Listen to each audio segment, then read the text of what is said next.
Kita hadirkan seyogianya memang diatur di dalam Undang-Undang 1222 bahwa korban kerahasiaan dan identitas korban kita jaga, tetapi tidak mengurangi dengan esensi materi yang akan disampaikan.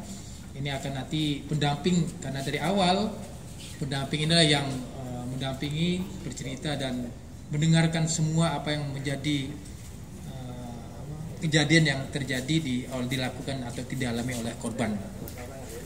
Jadi teman-teman sekalian, apa yang disampaikan dan apa yang sudah beredar selama ini mungkin beberapa hari ke belakang, bahwa viral Polda NTB menetapkan salah seorang disabilitas sebagai tersangka pemerkosaan. Itu yang di-framing yang saat ini menjadi viral.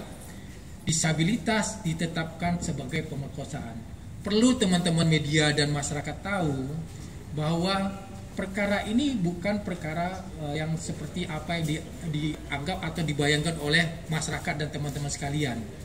Perkara ini merupakan bukan perkara pemerkosaan yang kita anggap bahwa pemerkosaan itu ada dengan melakukan kekerasan fisik, melakukan dengan anggota lengkap tubuh dengan segala macamnya. Bukan itu. Jadi apa yang dilaporkan ini adalah bagaimana terjadi peristiwa pelecehan seksual yang apa disampaikan oleh Pak Kapolres. Dan undang-undang pasal yang diterapkan adalah pasal 6C, undang-undang spesialis, yaitu undang-undang nomor 12 tahun 2022 tentang TPKS, tindak pidana kekerasan seksual, bukan undang-undang pemerkosaan ataupun KUHP sebagaimana yang diatur dalam 285 ya. Jadi ini yang perlu kami luruskan terkait dengan pemberitaan ataupun viral yang di media, baik media mainstream, media sosial maupun media-media lainnya, baik itu secara kita di NTB maupun secara nasional. Ini yang perlu kita luruskan. Jadi kami menangani perkara pelecehan seksual secara fisik. Itu yang perlu kita pahami.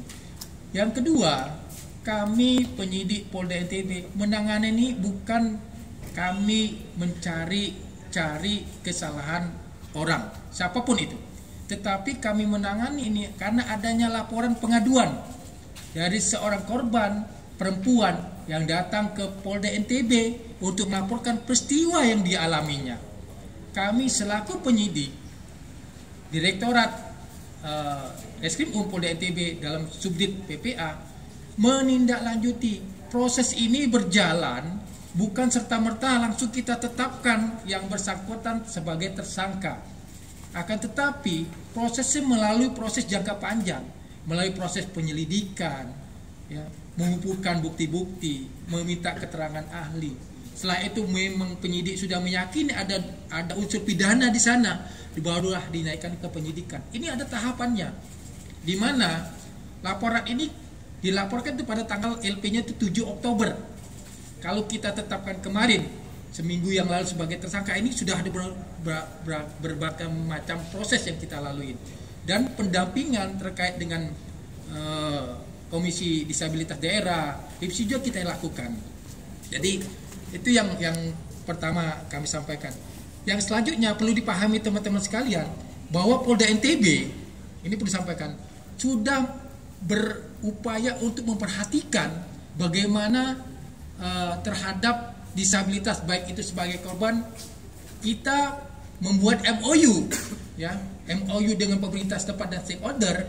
Ini ada MOU-nya, ya, di mana kita Polda NTB itu memperhatikan terhadap disabilitas yang